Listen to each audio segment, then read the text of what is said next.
not be our first time at least starting the show alone.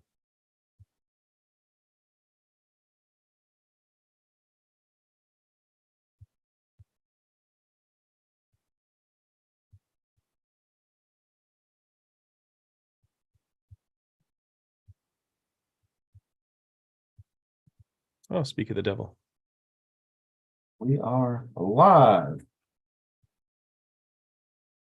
Welcome to the Big MX radio podcast and YouTube pregame show with myself, Brad Gebhart, the host, and let's get immediately to my co-hosts. These guys are absolute superstars when it comes to breaking down the sport of motocross, supercross, and everything else in between. I'll throw things right off the hop from Race Tech. He's in California. He was at the stadium at Snapdragon in San Diego. Goes by the name of Chris Riesenberg. Chris, how's it going? I'm doing well. I'm glad that we found Debo again successfully. Hey.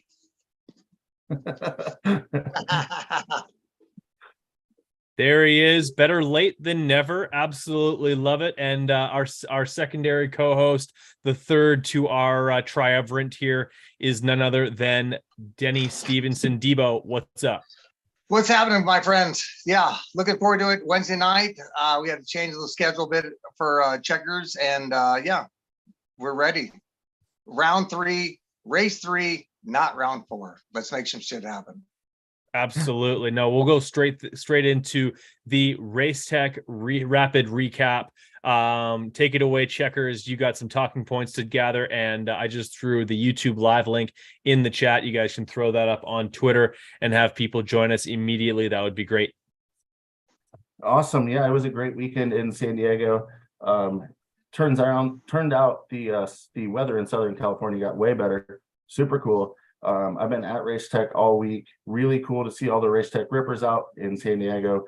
I spent a lot of time wandering around Privateer Island, seeing the Islanders just struggling to make it to the show, make it to the main event, that side of things, borrowing bikes and parts and all kinds of crazy crap going on. At one point, I went over to the factory area and met up with some buddies, and it was packed over there with people, and I was like, I need to get out of here, back to the vans and tents and all that side of things. But pretty cool to be at Race Tech right now and see all the craziness that's going on there and how much the place is growing. I haven't been into the office for a couple of years, and holy cow, it's expanded. They added on to the warehouse area, and we'll just say that our engine department is insanely busy.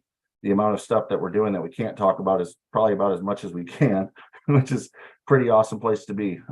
So super cool to keep everyone dialed in, adding more riders to the roster and that side of things and whatnot. But let's get into it.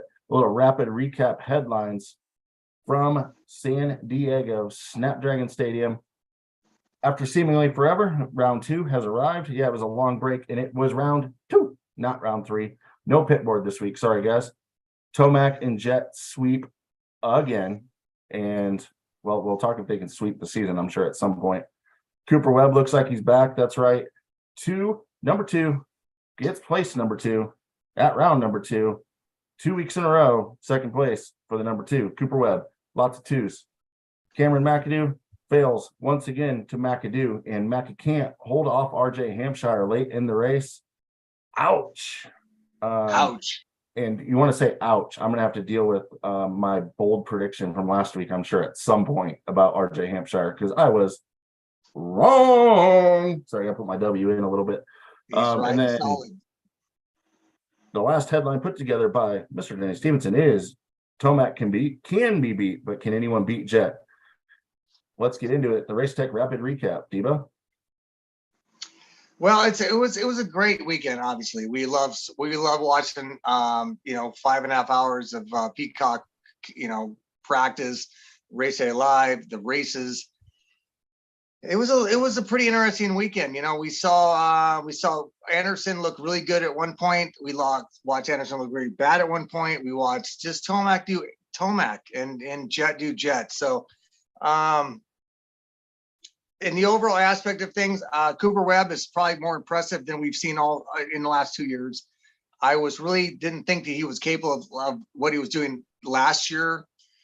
When everybody's like, he's going to go for 3 for 3. I'm like, yeah, I don't see it. right now, Cooper Webb's looking solid, and Tomac's looking solid, and Jet's looking good. And then there's kind of the battle between the two of these, between RJ and Cam. Cam do, Cam don't.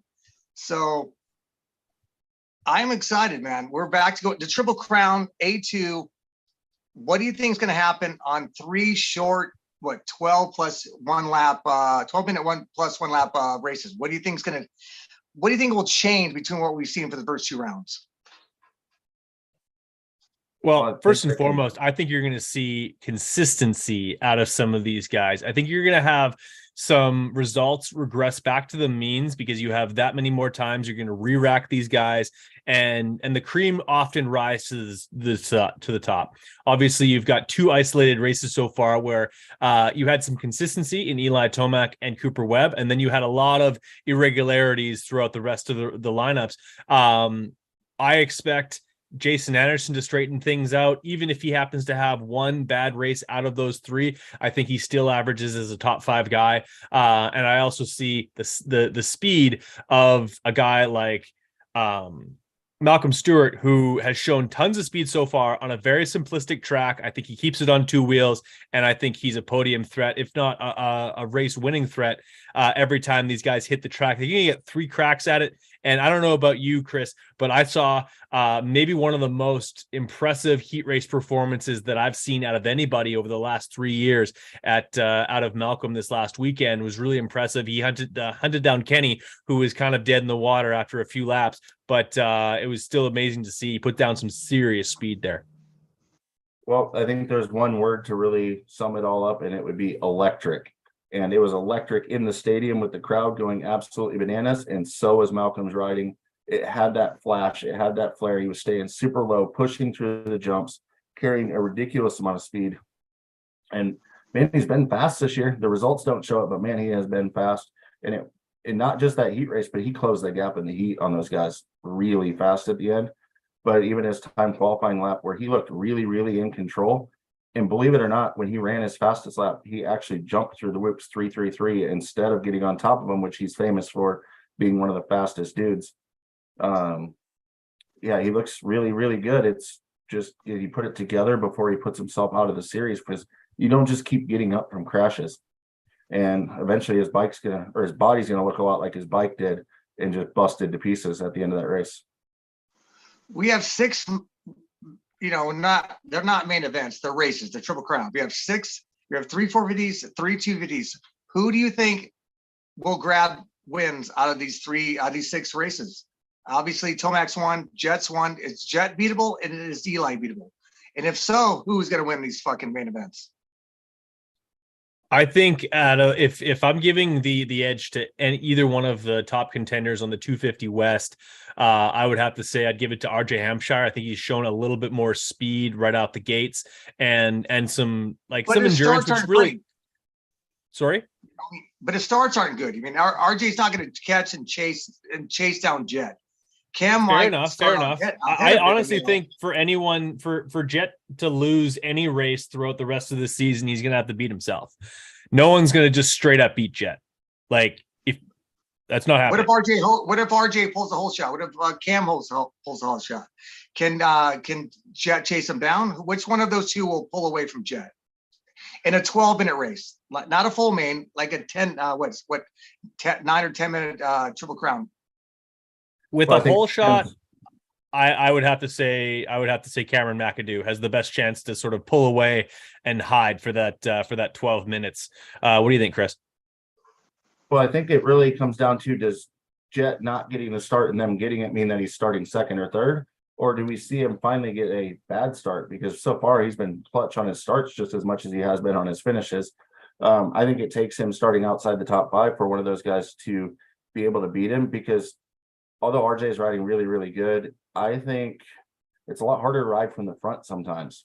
When you have something to chase, a carrot to chase, I think RJ has been doing a great job. That he has been very fast and very impressive.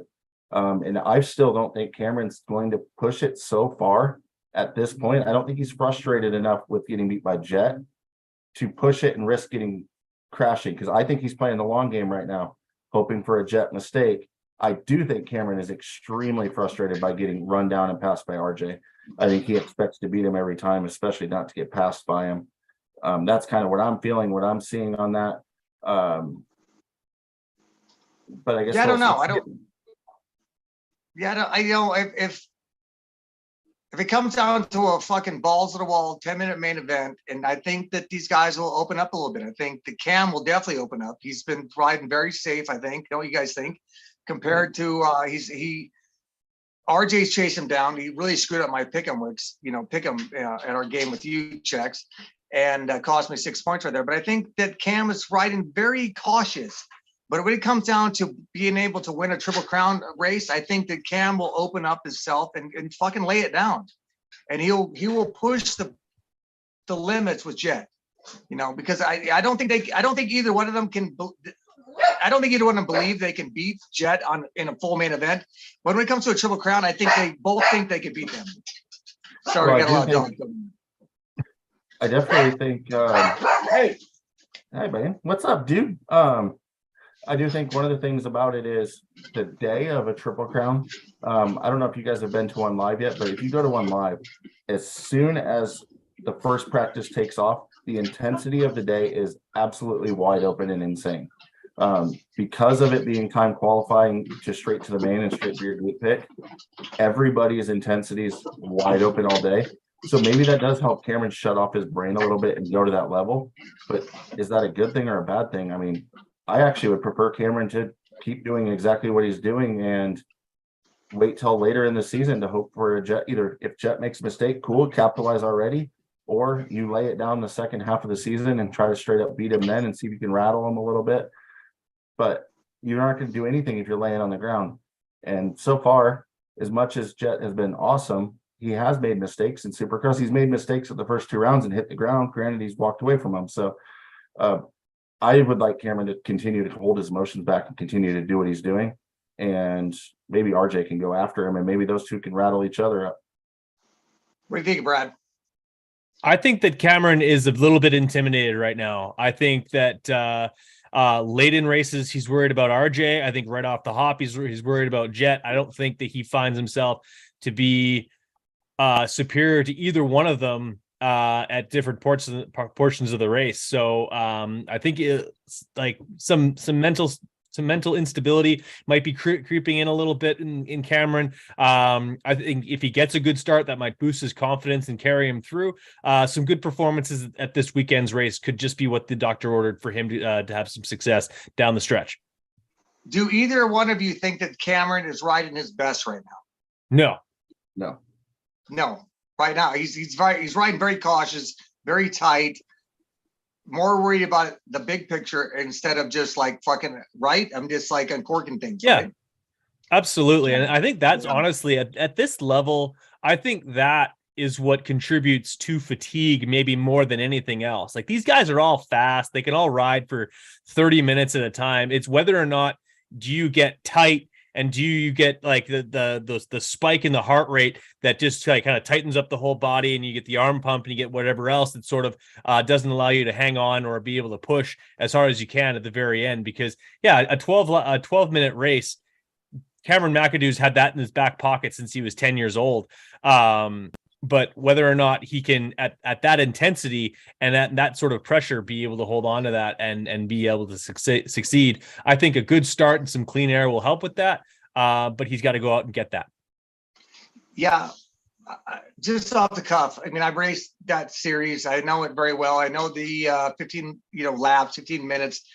I think that Cameron right now is so edited with his own ability. I think he's been kind of berated by Mitch, by the team, like more worried about him finishing than just going balls to the wall, because Cam is not riding balls to the wall. We're watching a very edited version of Cameron McAdoo right now. And in my belief, what do you think, Chex? I think Cameron is a faster ride than RJ. RJ is a little bit older, more wiser, but I think we're watching a very toned down Cameron McAdoo right now. I would say that I think he has the ability to go a little bit faster without hitting the ground as often. But I mean, it's hard saying. I mean, RJ has been absolutely ripping there. I was watching the gap towards Jet, who was managing the race, absolutely shrinking though with RJ late in the race. And I mean, I was the biggest doubter of RJ after A1, and I hate to say it, but man, he really, really impressed me. So I think if Cameron turns it on to 100%, he's going to beat RJ because he keeps starting in front of him. But I don't think he's necessarily any faster. And I don't think either of them have anything for Jet right now, because he's looks like he's on cruise control during these main events. Like, he's not putting it all out there. So I think Jet's gonna have to beat himself. I think that's the only way he gets beat, or he gets buried in the pack in a Triple Crown one of the races. But do you really think he's gonna get a bad start in all three? I mean, his starts have been phenomenal this year. Yeah, honestly, I think the the biggest threat this weekend is going to be RJ Hampshire. If he can get those starts figured out, and I don't think it's a horsepower issue. If anything, I think the bike scene, I don't know if you guys have noticed, but it looks like he's got some more horsepower under the hood of that Husqvarna than he has had in previous years. Coming out of corners, he's absolutely blasting out of them right now. Going through the rhythm sections, he's able to push through, can get the power down. And honestly, I think that's probably what's helping him out in the whoops more than anything, is just having that initial bark to get on top of the whoops and stay on top of them. I think that's going to be an X factor so far for him throughout this year. If he can get good starts, I like him and Jet Lawrence to sort of run away with a lot of these races throughout the rest of the series. Yeah, I mean, I think RJ looks more comfortable than we've seen him in a long time. We all agree he can push the front end like a broom, we haven't really seen that. He looks very comfortable. He looks stronger at the end of the race. And that's what I kind of question the whole thing with Cam, is Cam shutting down his fucking ability, not wanting to push it. And RJ is just more confident. Where at the end of the race, it was just RJ finally reaching his ability and looking comfortable on the bike, looking comfortable on the Husky. We haven't really seen a lot of big whoops. But the best thing is I've not seen RJ just pushing out front like a goddamn broom, like which he does time and time again. I think this is one of the best we've seen of RJ. But I think that Cam needs to step it up, and they both need to stop worrying about each other and chase down this, let's get the Jet, let's get out front of him, and let's put that guy in the ground. Not that I'm against Jet, but I think these two need to be more aggressive and less worried about themselves and get back on, winning races. Well, those two are certainly going to be a lot more assertive in the weeks to come. Up next, presented by BigMXRadio.com, which means we don't yet have a proper sponsor for this segment. SUPERCROSS returns to Anaheim Stadium, Angel Stadium, for the second time, and the last time in 2023. Here's some plot twists for you. Change of SMX Final 3 schedule in order to fit the USC into the Pac-12 schedule. Pretty interesting development as far as how that's going to factor in for motocross desnations, as well as just sort of going to jumble things up and have to keep guys sharp late in the series. Of course, I heard some stuff on Twitter of like as if a professional series like motocross is going to have to bend to an amateur or a college setup like the Big 12. Newsflash, everybody, the Big 12 as a conference in the NCAA has a gross revenue of about $395 million every year. And SUPERCROSS was acquired by Feld Entertainment just over a decade ago for under $400 million. So yeah, you're not even comparing apples to oranges on that one. That is way outside the ballpark. So unfortunately, we're gonna have to bend to that. But I don't see it being that big of an issue. What I do think of is going to be a bit of an issue for these guys is back in Angel Stadium on a floor that has seen both SUPERCROSS and Monster Jam on a number of different weekends. We're heading back to a stadium that's going to be slick. It's going to be hard. And I don't know what you think, Debo, but that always seems to pull a few more guys out. Like you said, RJ, he likes to push that front end like a broom, a little bit more likely when that the base is nice and hard at a place like Anaheim too.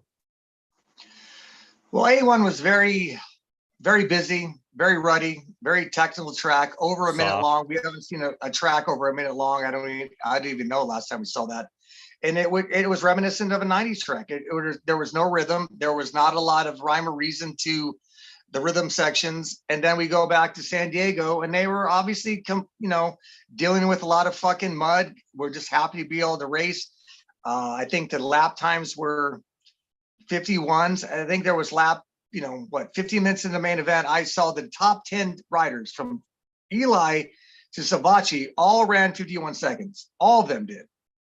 And I saw, Zach Osborne and RC talk about it on Twitter. There's like, an easier track makes for a good race. And I would normally agree upon that. But when Chase Sexton drops into fourth after getting punted by Barsha and Ferrandis is behind him, you are going to look for him to kind of make up the difference to Ken and Barsha. And Sexton cannot. He just cannot, because they are all running basically the same lap times, lap after lap after lap. There was nothing to separate the guys. And when you have this much talent in the 4V classes we have today, man, we need better tracks, not better, but more challenging tracks. And I'm not blaming anything, because this is round 2. We're recovering from the rains that we had in Southern California. But the more difficult the track is, and this type of talent will separate the best from the bad. And we need to see more challenging what we've seen. And so I think if the track get more challenging, we'll see more guys get better, like Chase, like Webb, like Eli. I think Ken will struggle when the track is difficult. I think Ferrandis might get better when the track is more difficult.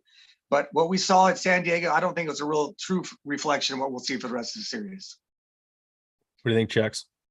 Well, I think I actually like the racetrack on paper and design and watching it early in practice, but it definitely turned out to be pretty simple for the real good guys. And a lot of that was because the dirt turned out absolutely amazing. I mean, it was a little slimy the first practices, but they probably couldn't have had much better dirt on the track, except for when they tried to go around the whoops and there was a swamp hole, which doesn't affect the racing at all. The one thing that they missed was the far end after the long rhythm, the 90-degree corner, no berm. The corner after that, before the Supercross triple, no berm, made no racing in those spots. And then they used half the stadium with the straightaway for the whoops, but they built a double before them as well. So they made a pretty short set of whoops that were fairly easy, and they were dozer built instead of loader built. So they had the nice ramped out faces. So you don't lose a ton of time if you mess up, because you can kind of drop in and jump out of them, especially when they're that short.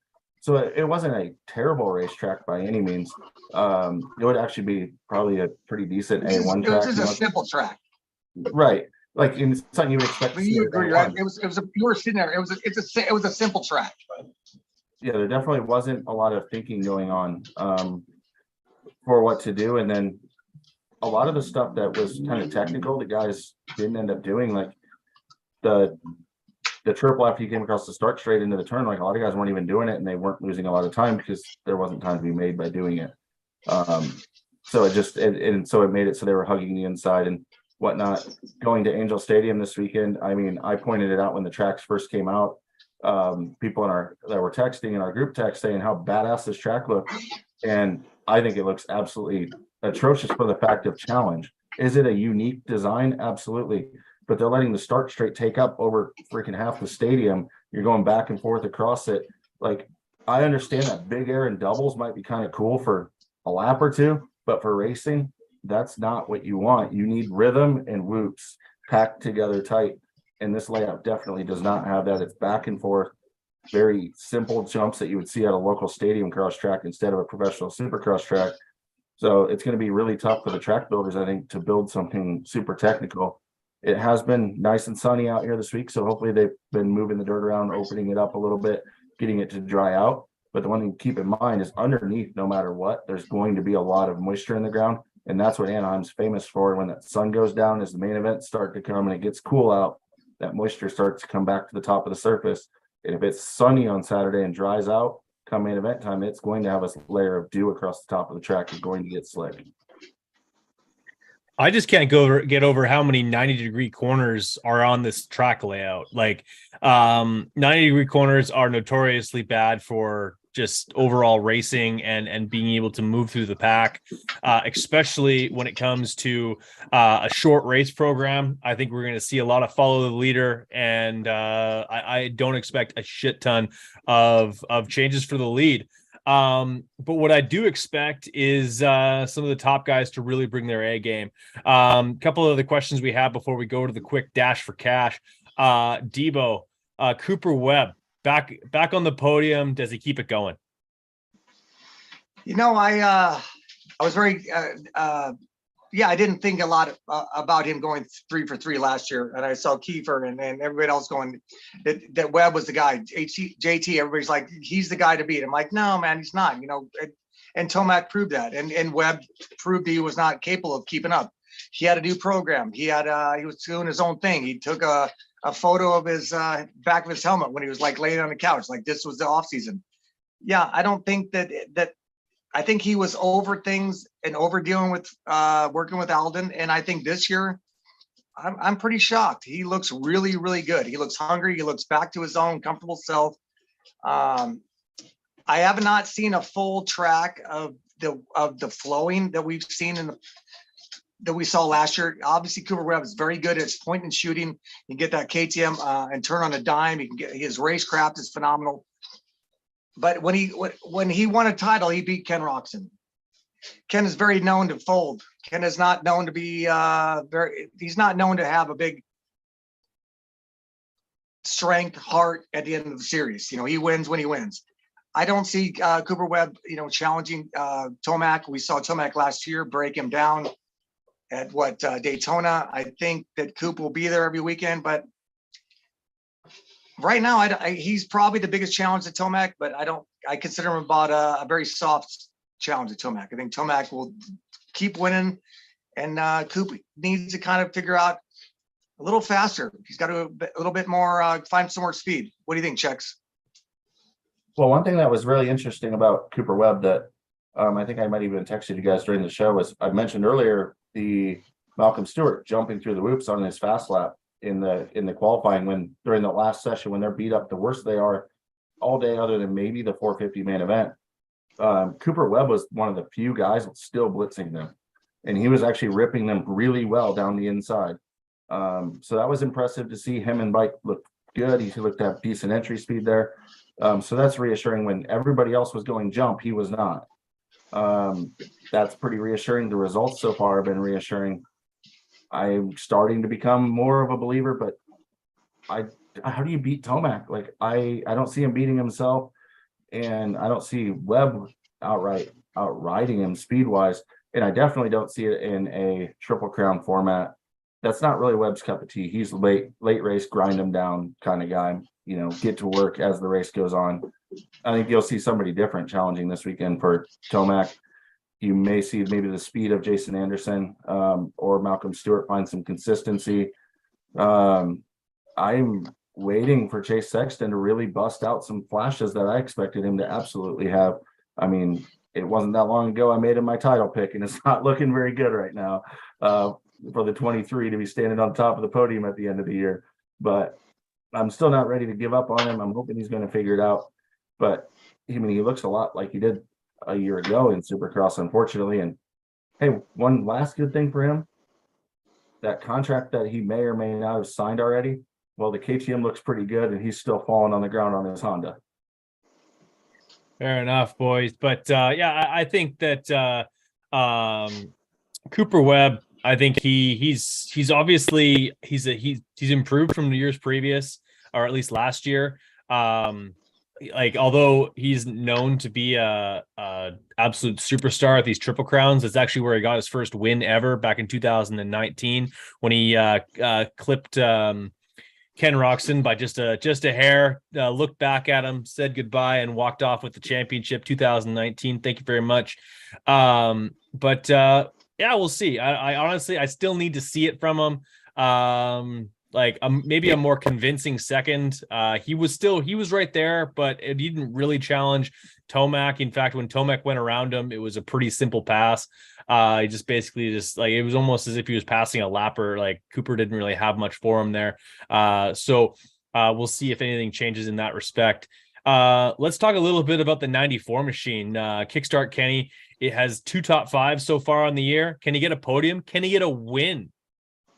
Checkers, I'll send it to you first. Well, I mean, I'm not going to lie, with about 3.5 minutes or so to go in the main event in San Diego, I had my eyes glued on the 94, and I was like, man, is he going to make Denny look really wrong? Because the podium would be just a real kick in the teeth. And I mean, he looked like he might get there. He really did. But honestly, it looked like Chase Sexton was going to get to him as well. So none of that ended up developing. he still looks off, and he does not look good on that motorcycle. The results do not tell what I'm seeing on the dirt bike track from him. He's looks like he can't turn when he gets into the corners, like it just won't lay over for him. He's not out of control. He's consistent with what he's doing. But there's just not any flash of speed at all from Roxon. And I mean, that's what he's known for, is bursting out. I know that he's still searching setup wise. And I mean, I read a thing today about a post-race interview with him, and he said, well, we're searching for the settings. We got a late start. No crap, Kenny. I said that months ago that we were going to hear that about round 1 or 2. Oh, darn, we started late. We're hurting for settings. Well, duh. Well, you did that to yourself. And Kenny so committed to the team and then went to Switzerland like 7 days later. And you were already late committing. You were already behind. So yeah. I understand you're still searching, but it's really hard to play catch up. And here's the problem. They're not that far from leaving the West Coast. And then it gets really hard to develop because you're moving and traveling, and all of a sudden now you're shipping stuff instead of being based out here. I still think we've already seen the best of Ken. Can a Triple Crown work for him? He knows how to get off the gate. That bike got off the gate really well last year. I mean, those guys would get some good starts. There's short races, which you can capitalize on perhaps. Maybe not go as far backwards, maybe find himself a podium, but I think that the peak of the mountain would most likely be Anaheim 2 this weekend, if not already. Danny? Wrap it up. Yeah, Ken. Let's talk about Ken. Ken bursted out to heat race fucking lead. Big lead. Rode like we always anticipated he could. And then we watch him also struggle out front.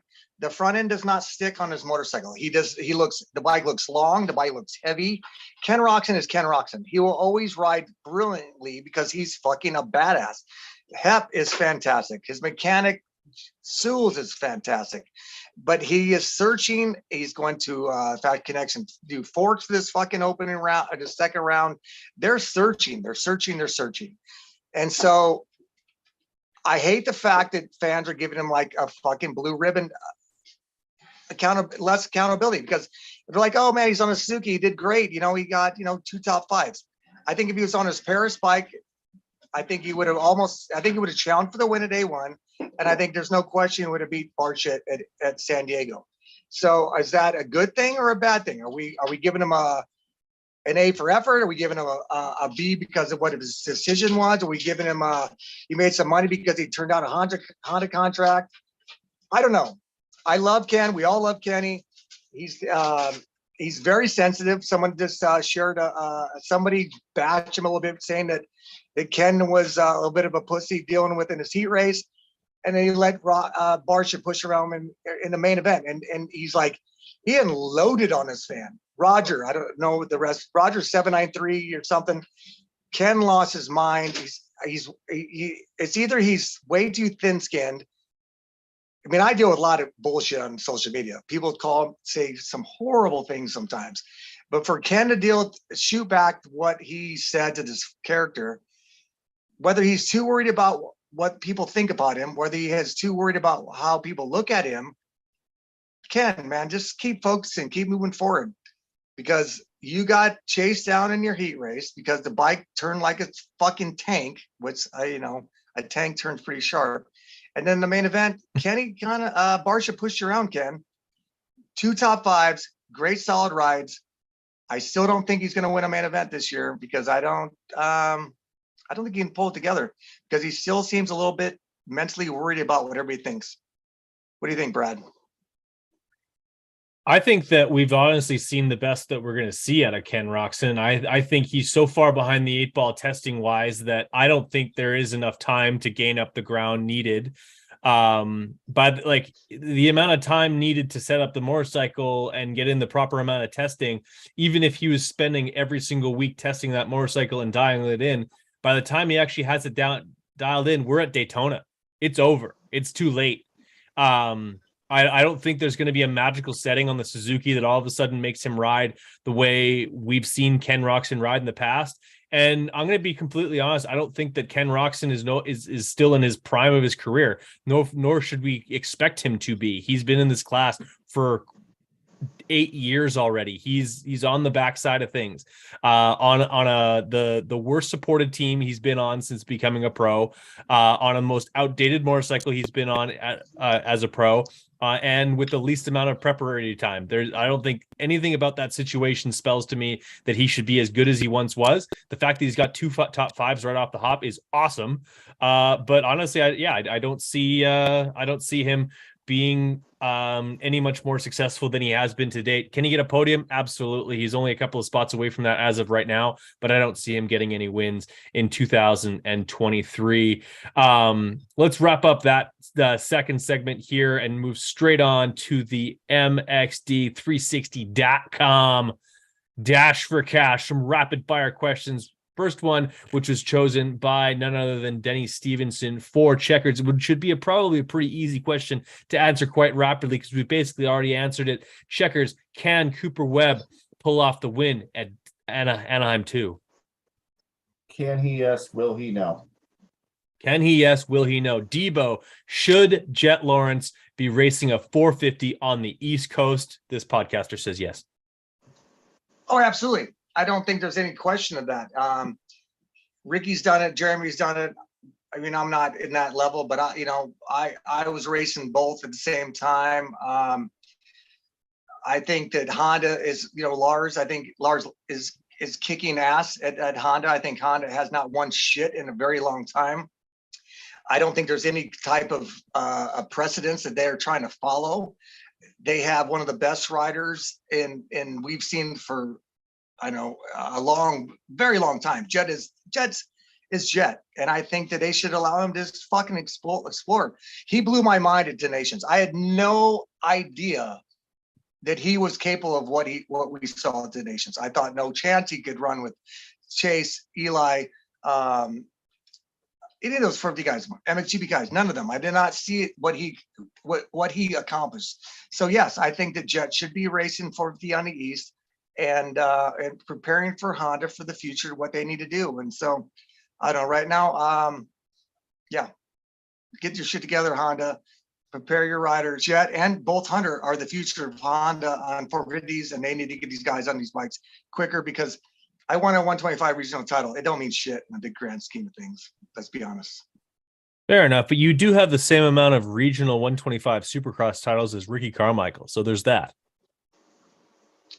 Well, I do have one, and I have, I think I have 8 wins to Jet's 9 now. So, but nonetheless, I've had my career, and I don't want ever, I'm old, man. I was in the 90s. I'm 52 years old, and I'll never be that guy that goes, "Hey, look at me." But I will have a little bit of just understanding the facts. I think that the more time you get on the big bike with the big guys, and these guys are not fucking around. When I was 19 riding Suzuki's, and I'm riding with Wardy and Chicken and O'Mara and these guys and Duggar, and I'm like, dude, and RJ, like that's a next level. And what Jet has to get to Eli and Supercross, or obviously Eli will be gone when he gets up there, but I think he has a big step to make, and I think the more experience he gets, the better chance he has to be successful. What do you think, Chex?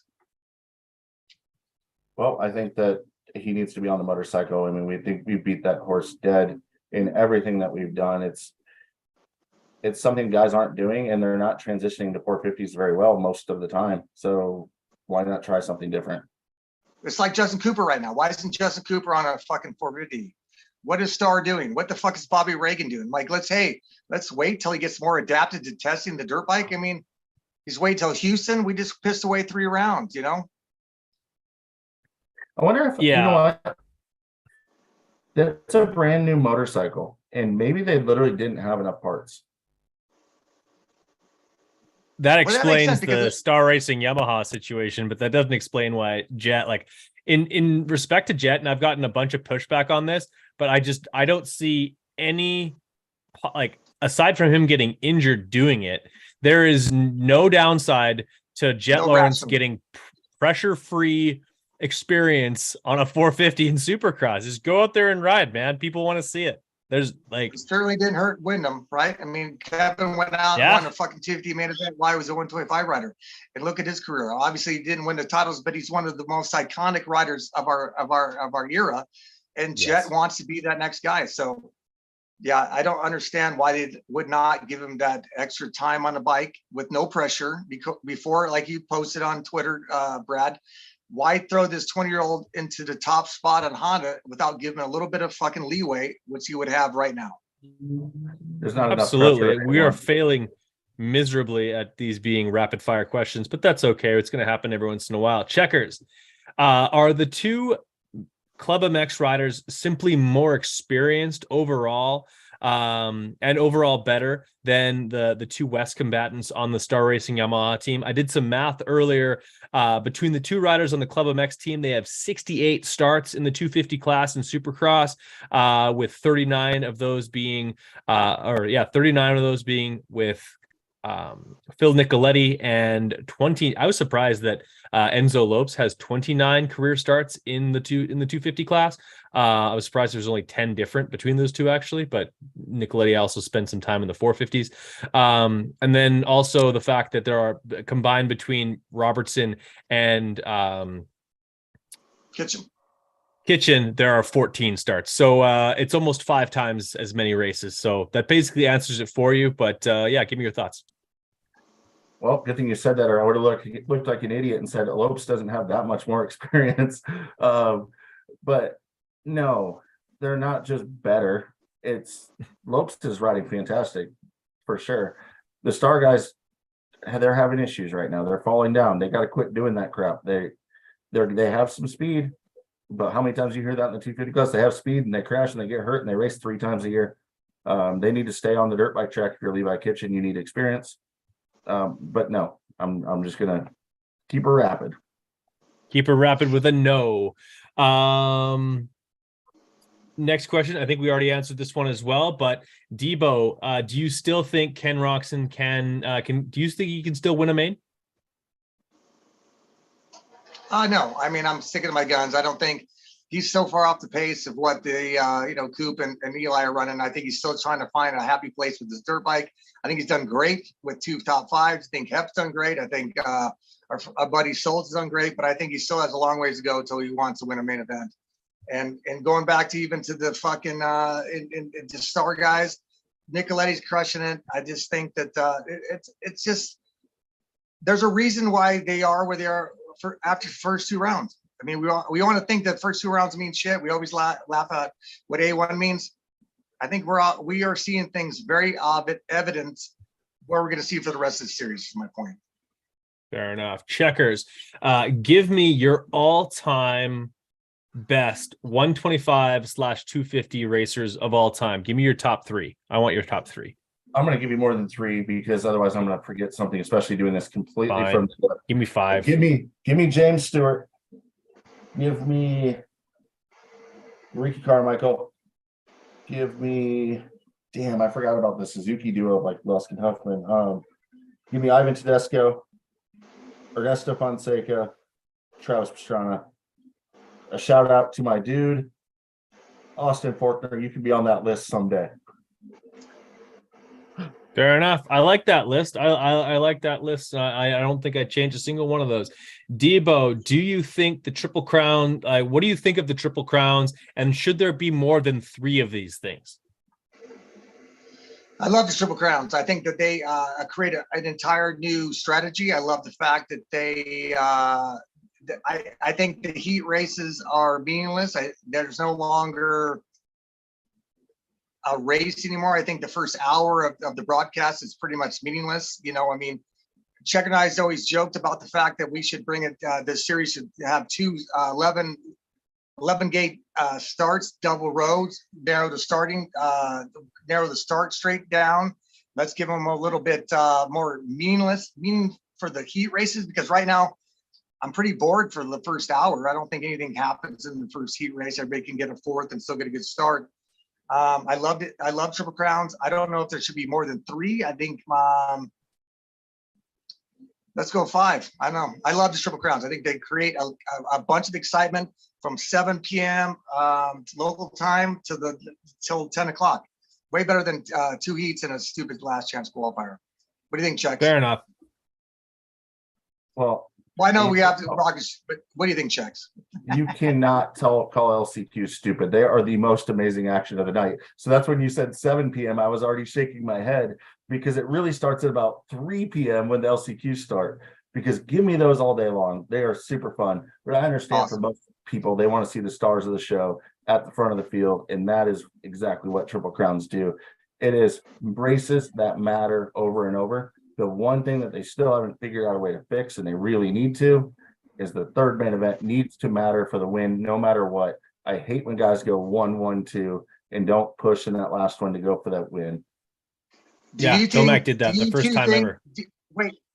Do you two think that they should count points for all 3 of those, or just do overall? Should they change it so all 3 main events count for points? What do you think? I don't think you can do that because like handing out 78 points on one particular evening, like if you twist an ankle or you blow up a bike, I guess they're allowed to have 2 bikes on these nights, but if you have something happen where you can't race the rest of the night, like you dislocate a shoulder during practice or something like that, and then you're 75 points out, like say if that happened to Cooper Webb this weekend or Chase Sexton, how much of a blow that would be to the series? That would be like someone missing 3 rounds all in one day. I think that would be detrimental to the talent level that we have in the series. And you have that many more guys that sort of feel like they're out of the points too early or too quickly in a series. So that's one of the reasons why I want it just to be the one event. Although I still to this day, I don't think winning I don't know what you want to call these. They're not mains because main means one. Yeah, I don't care. Whatever you want to call these things. Winning one of them doesn't mean you won a main event. That doesn't count to me. And question to you guys: if Jet Lawrence wins all the overalls and the normal races, but he loses one of the heat, like one of the rounds or one of the races in the Triple Crown, is it still a perfect season? Yes, it is. It is definitely still considered a perfect season because he won all of the races. I believe, we talk about one of Ricky's outdoor seasons where he lost a moto, but still won the overall as a perfect season, or maybe we call it an undefeated season versus a perfect season. But I promise you, I can fix the Triple Crowns just like we can fix the starts by splitting them in half. If you just simply do this, you make sure that on the dang screen that people know how many points there are. It's 22 points to win.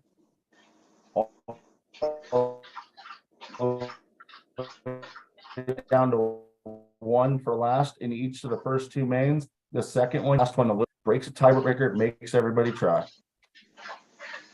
Well, Clinton Fowler, our friend, Mr. Data Guy, Mr. Statistician, he said that AMA does not in the past count non-point paying shootouts. So apparently that Tyler Bowers winning a shootout in Vegas did not count.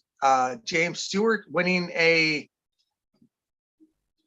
apparently his win total is less because he won 2 shootouts. That makes no fucking sense to me in the world right there, so apparently James has 2 less wins, and because he won 2 shootouts. But yet I know that Ricky, I had most wins in a season, which was 8, which I didn't even know existed until Ricky beat me with an undefeated 9, but they counted his shootout. So, I don't give a shit about, where I'm at, but I'm just saying, if you win a race in AMA Supercross, 125 East-West shootout, whether they're paying points or not, it should fucking count as a win. So regardless of the fact, if you win an overall at a Triple Crown, I guess Justin Brayton, won a couple of, main events in the Triple Crown. They don't count. I don't know. It's racing, whatever they want to do, whatever it is, who knows? Regardless. Fair enough. Racing's racing. regardless, this weekend is going to be absolutely sick, and it starts off with Insane. the LCQs in the midday, and then we're going to have some exciting racing all night long. Let's move on to next segment, which is brought to you by airwheeliesonly.com, which is a real website. That's where I registered myself for the Survivor Pool, which I am still alive in. Thank you very much. With 33% only of the original entrants still able to enter, and I think I'm going to have a very safe pick this weekend. I think I'm just going to like burn my my Eli Tomac pick or something along those lines. But this is a 1v1. This is a back and forth question where you guys are going to debate one side of an argument over the other, or maybe you guys are even going to agree on a few of these. But let's it like very rarely happens. Let's kick things off. Who finishes better, Maximus Voland versus himself and Roger DeCoster? Go, Debo. Wow. Well, that was an embarrassing weekend last weekend, and I don't mean to pile on the poor kid, but he's 3 years into his factory contract with KTM. He, I think his dad, Talon, had a little bit different aspirations for him to go race some MXGPs, go MX2, go race a little bit more outdoors. But, you know, end of the day, he dove straight into this fucking factory KTM ride. He's 16, 17, 18, he's 3 years in. And he's in the last 4 Supercross main races, he is 1 for 4. And the fact that he literally crashed in the first turn on a restart of single file racing, that was bad. And then got into qualifying position in the last chance qualifier and launched off the side of the track. The fact that I had him in my MXD 360 team and Checkers had him in his fucking draft team does not even explain the disappointment I've seen. I know for a fact that Roger and KTM has already given him way too much leeway, and they're got to give them a little more pressure, and they feel like, fuck it, it's time, you got to deliver backs. And this new name, Maximus, I mean, what is it, the Gladiators? Are you not entertained? Tell me, Checks. Well, you got to pick first. What do you got? Does Max beat himself? Max beat himself. I mean, Jesus Christ, man. I mean, you have one job. You have to qualify for a main event. There's no excuse at all. We can all talk about the fact that Bill Poe didn't make a main. We have other riders didn't make main events, but they had already established themselves as career Supercross successful riders.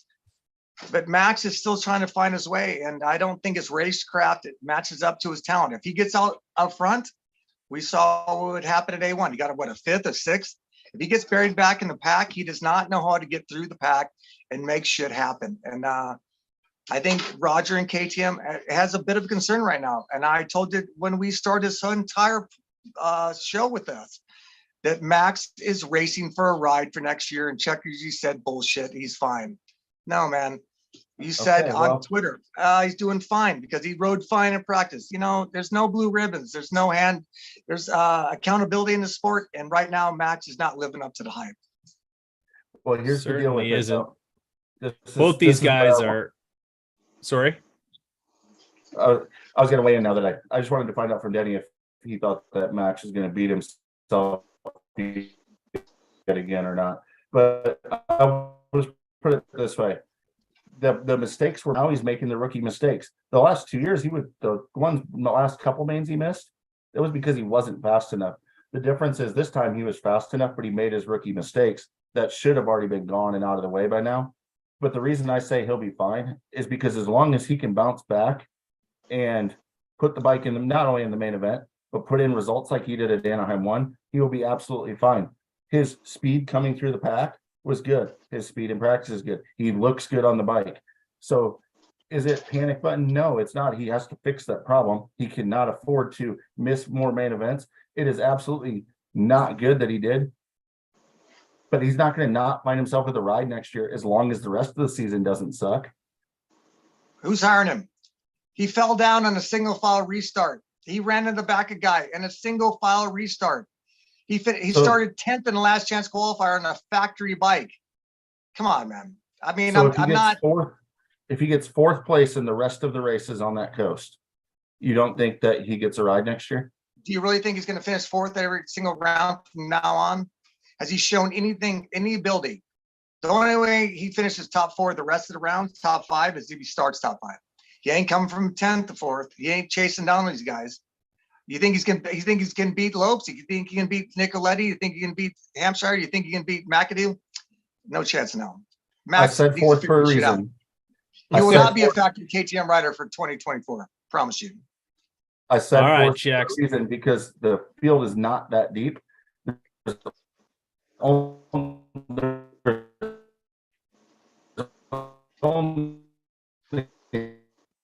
3 guys that he really has to beat. Looks maybe a 4th, but yeah, he could beat those guys.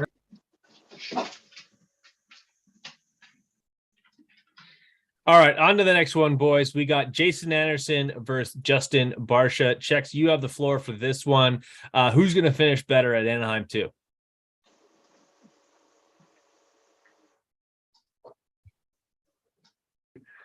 Barcia somehow pulled off a 3rd, but it really everyone was scared to go on him on a very easy track. He was terrible at day 1. Oh wait, he was leading the race when he crashed, huh? Connection back? Yeah, you're a little better now. They're abusing the Wi-Fi at your the house you're at, though.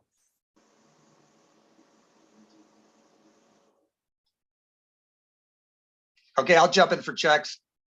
All right. Well, I will try to continue. Yeah, not good.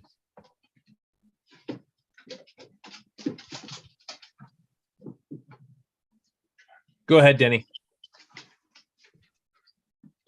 Yeah, I mean, it's just move on. Fair enough. Well, I'll weigh in on that. I think that Anderson is going to outperform Barcia this weekend coming up. I hope they stay away from each other for the most part, so we can just have some good, clean racing. But some fireworks are always fun as well. Let's go to Debo on this one. Chase Sexton or Ken Roczen? Oh, well, let's be honest. I think Chase is riding very smart right now. I think he stayed off the ground at A1. He got a podium. I think that without getting knocked down by Barcia, which I don't blame Justin or Chase. I think Chase just doesn't realize he still is not perfectly crafted his race knowledge, what goes on around him. I think he's now so worried about just getting through corner by section by section, that when Barcia's behind him, he doesn't remember the fact that you got to hide that fucking friend like it's a Christmas present, like your kid's looking for it, because Barcia will just take you down. And I don't think he was even mad. I think it was completely a shock, the fact that Chase pivoted, turned, and all of a sudden Barcia was there. What Justin did wasn't even mean. What Anderson did to Barcia wasn't mean. There was no center punch. It was just like, clip, you're down. And Chase got up and chased down. Well, he didn't chase down. I thought he would chase down, Barcia and Ken. He got into 5th and Ferrandis got into 6th. I thought both of them would chase down those 2 riders. Ferrandis lost the pace. Chase just kind of click, 10th of a second. Ken and Barcia battle a bit. Barcia almost sent Ken off the track. Ken dialed it back. I'm scared to death of Barcia. I'm going to wait for him to make a mistake. I thought that Chase would still catch those 2 riders. The track was simple, like I said earlier, a lot of 51-second lap times. But again, Chase just didn't show that raw speed. I don't know. Again, he has not lost a lot of points. He's still right there in the chase.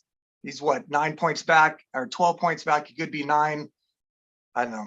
We got still a lot of racing to go. I think Chase will be in it to win it at the end. What do you think, Chex? Well, I mean, I got to get my championship hopes back online this weekend. So Chase Sexton definitely beating Roczen because he needs to go out and win, because otherwise we're going to lose way too many points. We can't be finishing behind Kenny in 5th or 6th.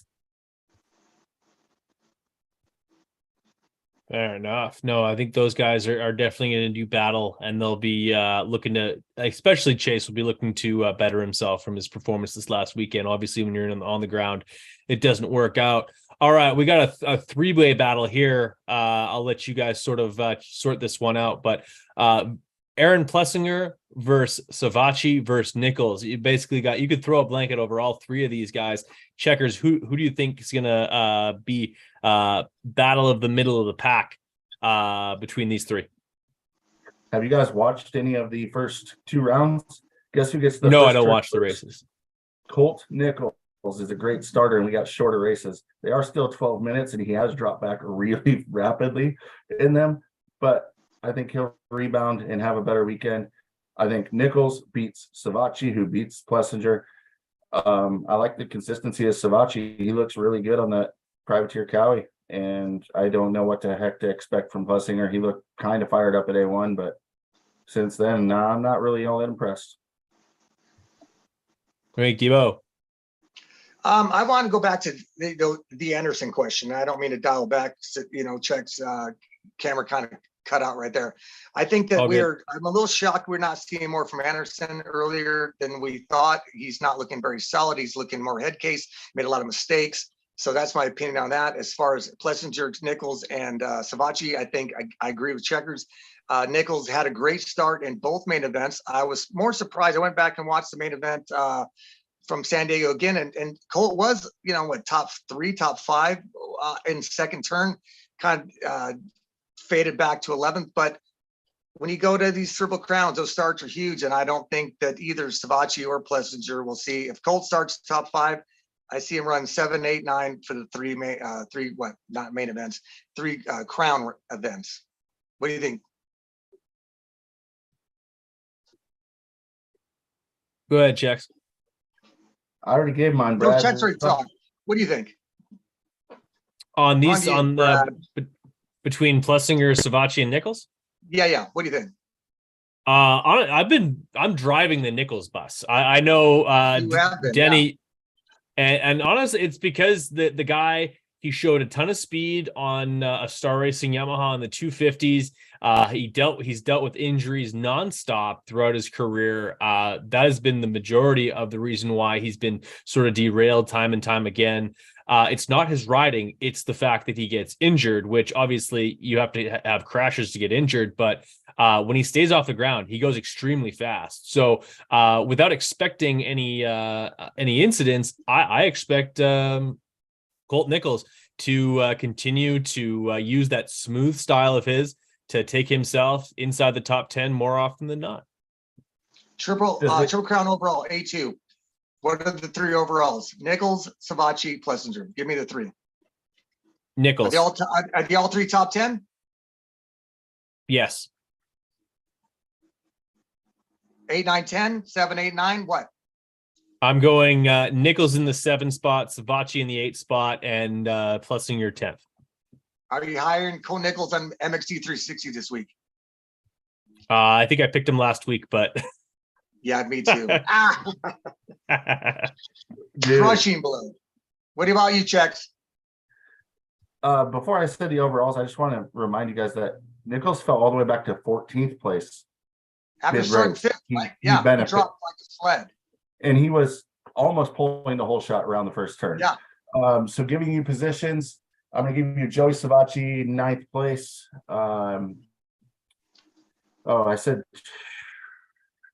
Nichols 9th, Savachi 10th, Plessinger 12th. So you're hiring Colt Nichols if you had MXT money. I already have him on my team. We'll get there. Whatever. What do you got, Brad? I already answered the question. I know, but moving on. What we got next? Oh, okay. Okay, right on. Next thing we got is we have Stewart versus himself. Is Malcolm Stewart going to place well, or is he going to continue to grenade himself and be outside the top 10? I'll weigh on this right off the hop. I expect him to completely turn this thing around. I expect Heat Race Mookie to be out front styling. I could see him getting at least one of these 3 wins this weekend. Debo, you're following my expert analysis. I'm obviously Malcolm's been riding fantastic. He is shown far more speed than his result. I love the fact that Checkers and I have been battling over Christian Craig's results and what we think and who's the fastest guys in the truck. And let's be honest, who right now is number one 450 rider in a Husky truck? Christian Craig. Huh. Not great results, horrible results. And that just shows how bad that Malcolm has lived up to the hype. And it sucks, man. He's crashed what, 3 times in the main events. He had a great heat race win, chased down Ken. The crowd loved it. We all enjoyed it. But still, man, I think that the Husky 450 is a piece of shit. I have no problem saying this. I don't think that Christian Craig is getting the best bike he can. I think from what I've heard behind the grapevine that he's forced to ride what Malcolm is riding.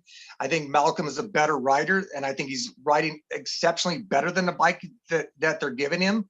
He's making a lot of mistakes because the bike is just not comfortable. I don't think he is comfortable on the bike. I don't think Christian's comfortable on the bike. I think Husky needs to get their shit together and give them both a better dirt bike, a better motocross bike, so they can live up to the hype, live up to their expectations, because Malcolm should be 2 top 5 finishes regardless. He hit a neutral at A1. He shot out of the whoops. He's already crashed multiple times. Yeah, I think they're both better than the bike, and I think the Husky needs to step it up so they can get their riders back in the top 5 and top 10, because I think currently their bike looks like shit. What do you think, Chex? Yes, definitely not comfortable at all. Terrible looking motorcycle, as he's the fastest flipping qualifier in 450 Supercross on the track. Are you kidding me? There's obviously, the bike is not the problem. It's not the bike's fault that he hit neutral and went over the bars and crashed. That is a rider error, crappy situation and mistake.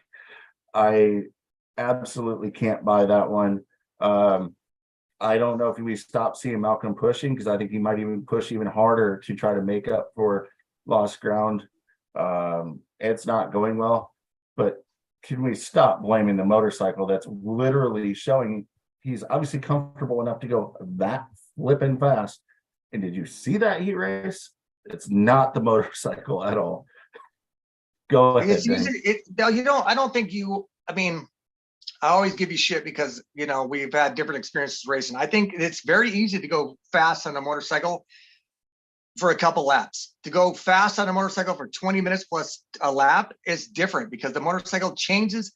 There's no way you can overcompensate the way a bike feels for you. So you can go fast. You can lay down great lap times. You can go fucking fast for a 6-minute heat race. But when you got to go 20 minutes, which is what, 23 laps, that bike will eventually get the best of you. And I think we're seeing the best of the bike getting the best of Malcolm. I don't think he's comfortable on it. I think he's making mistakes he should be making.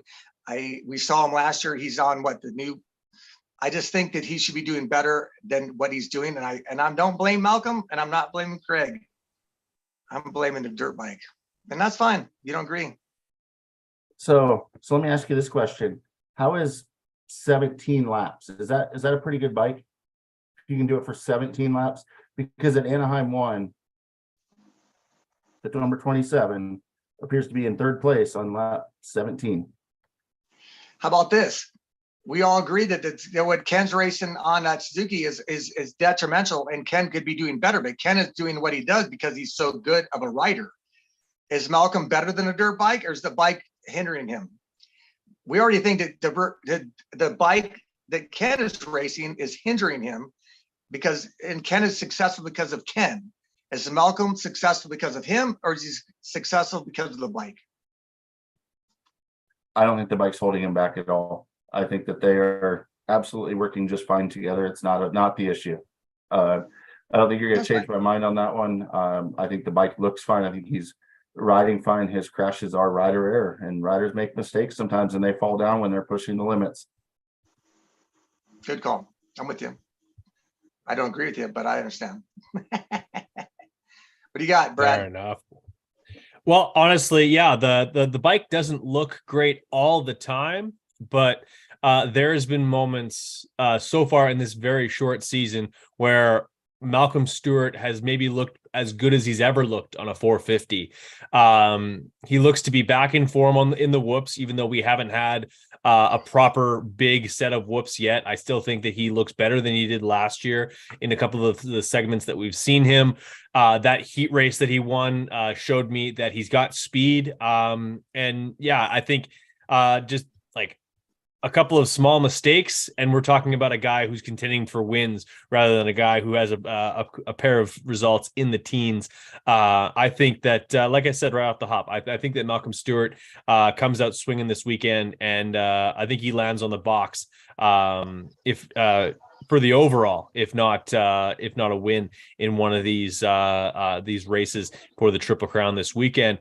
Let's close things out, boys, with some talk about mxd360.com. This is a fantasy game. It's a salary-based league where you have a set amount of money and you have to disperse it evenly, or at least not evenly, but you have to like basically budget yourself to pick the riders that are going to fit within your budget. You can blow all your money on a top rider, or you can go bargain hunting like I often do. I think I've got a pretty good team so far picked. Just to go over the standings right now, we've got the Big MX Radio League, which I believe has about 33 people in it, and all three of us are essentially in mid-pack. Checkers is actually leading the three of us now with 213 points. He's 103rd overall. Then you have me in 17th. I'm 199th or 199 points, 132nd overall in the major league. And Debo sits in 19th with 193 points. I don't know if that's overall for the year so far or just this particular weekend. 193 points in 156th. Debo, not your best of weekends. In fact, anytime that I can beat Denny at his own game, I'm going to chalk that one up as a big old W for me. I'm actually really enjoying this game. Anyone who's not yet playing it needs to sign themselves up. And if Denny, they can still join the main league and get a chance at winning a set of Jeremy McGrath's gear, correct? Absolutely. If you can sign up today, it's basically a raffle to win McGrath's gear. To get signed up, we're doing a drawing at the end of the year at Salt Lake City. As far as trying to win the overall at Storm Lake Honda CRF 110, man, I'll tell you, we are getting our asses handed to us. We are way back already, way down. Damn, it's miserable. I should have stuck with the team that we talked about last Thursday night. I changed things up. I dropped Cole Thompson. I dropped Sabachi. I went full Max. I went full Colt Nichols, and I literally just imploded. Yeah, it's not so easy. The fact that you can just drop one guy and change for another. When you drop one guy, you got to change your entire team, the salary base. I would like to give you guys some bargain guys this weekend. They're all very reflective of their points. That's how my formula worked out. If you, I gave them literally a little basis to kick things off for round one. I followed that in with round two, around 1 and 2. So yeah, I really don't have a lot of offers right now. And I think my best suggestion is go with your heart, go with what you got today. Do not follow the fucking lap time charts, because I put them out, give you a cheat sheet at the end of Saturday before the main event. And that's what I did. And I grenaded. What do you got, Checks? Well, how'd your team do? Or you, Brad? I'll just say right off the hop is that we're going to know exactly who's in the main event. So everybody who's playing should get at least 8 guys in the main events, as long as your budget allows for it, and you got to be able to sort of do some gymnastics monetarily to be able to make that happen. So yeah, lockout is just before the main event. So go in there, figure out what the heat races are. I like to try and figure out which heat race. Actually, wait, there's no heat races. It's all just main events. So just figure out who's in there, who's in the 22, and then figure out who you think is going to do well. Guys that stick out to me, Dylan Walsh is a great starter. He starts up front. He usually stays there for a number of laps before things start to fizzle out. That's one of the bargains that I see myself on kind of picking for this weekend. What do you think, Jax? Yeah, I mean, I actually have Dylan Walsh already picked on my team for the start reason. We talked about it in the 450 class. Colt Nichols is a hot rider. He's a great starter. So he's someone to look at. You also got to look at guys like Jason Anderson, who's been struggling. He's been crashing. But now when you know everybody's in, it gives you a chance to go in. And I preliminarily, obviously, he's got to get in. I have Devin Harriman on my team. I know he's a solid racer. And so if he can get into the three moto format, he will be really good in those. And he might get some 17th, 18th places, maybe all the way up to 15th. And that means, overall wise, if guys start crashing out for $17, that opened up a lot of room for me with my team. Obviously, Pierce Brown and Levi Kitchen also had bad weeks, so they're pretty cheap. Chase Sexton as well isn't as expensive as, he coming into the season, I think guys would say that Chase Sexton's going to win races. He is extremely fast. He can keep up with anyone. Well, then his salary should reflect that, but it doesn't right now because his results have been bad.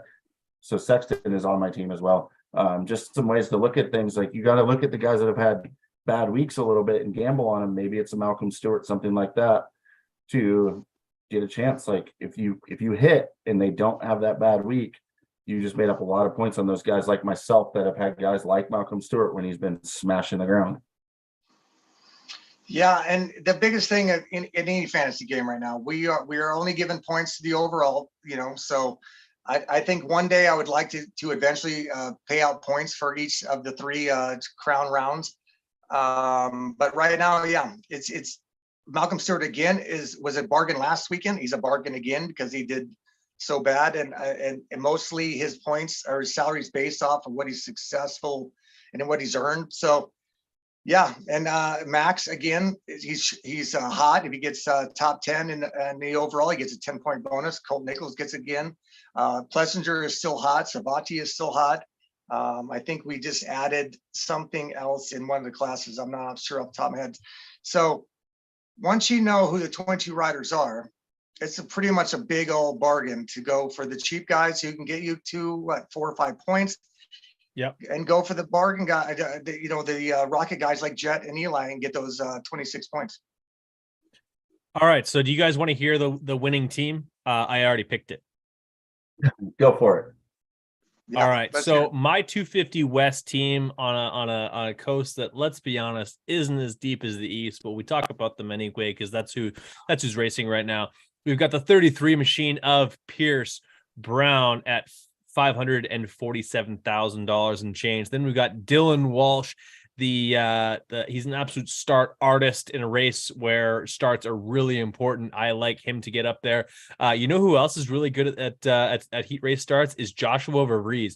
If I glance at the ticker right off the hop in a lot of these races, especially in heat races, there's more than a few times where he finds himself on the outside looking in by the end of it, but he often has great starts in those heat races. I think he's going to qualify well, and I think that he's going to have basically a straight into the main events, and I think he's going to do well when he gets there. And Dominic Thury is the same idea. All three of those guys are in the red, and they're all three good starters.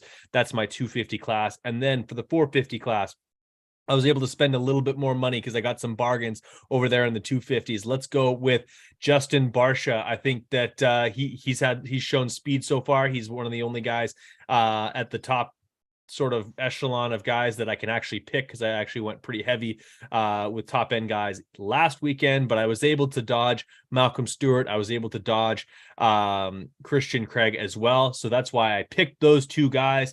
They're pretty good price. They're right around that $550,000 range. I picked both those guys as well as Adam Cianciarulo. I was able to spread out my money really, really evenly in the 450 class. That's why I'm going to get max points throughout. All three of those guys go fast, or all four of those guys go fast. And if Christian Craig can right the ship, I'm looking at a winning team, boys. Yeah, if what do you got, Christian Checks? Craig That's interesting. Right the ship. My team is one other one I wanted to point out before I tell you my team. I didn't have room for him on it. Keep an eye on Justin Hill. We haven't talked about him at all. He's been riding pretty well and pretty solid. He's been going good. And he's got some Triple Crown speed, I think, that it maybe could come uncorked. So just someone to keep an eye on. 250 West, I have Pierce Brown, Levi Kitchen, and a hot Dylan Walsh and Devin Harriman, which again, that Harriman pick can change for somebody else that makes the main event and is a low salary. In the 450 class, Chase Sexton, his teammate, who's double point or times 10 or plus 10 on points, Colt Nichols, Jason Anderson, and the always consistent finish the race guy will be in the main event, and we'll know if he's not, Justin Starling. He's been riding well. I don't have the stats right in front of me. What is Starling's first two finishes? 16, 15, 16, 18? Something like that. Solid. But he's Starling also is one of the most talented guys in the field, for sure. Without a doubt, he's very, very, very talented. See, but the problem is that when those guys are at those spots, they are reflective of the results, so their salary reflects that. So they're not always like a steal. I think the only way there are a bargain if they're better than what they've already done the first two rounds. You know what I'm saying? I like Justin Hill. I haven't picked my team prior to this because I just got the salaries done before we did this show tonight. So I know that I took Colt last weekend, grenaded. Got what, 11.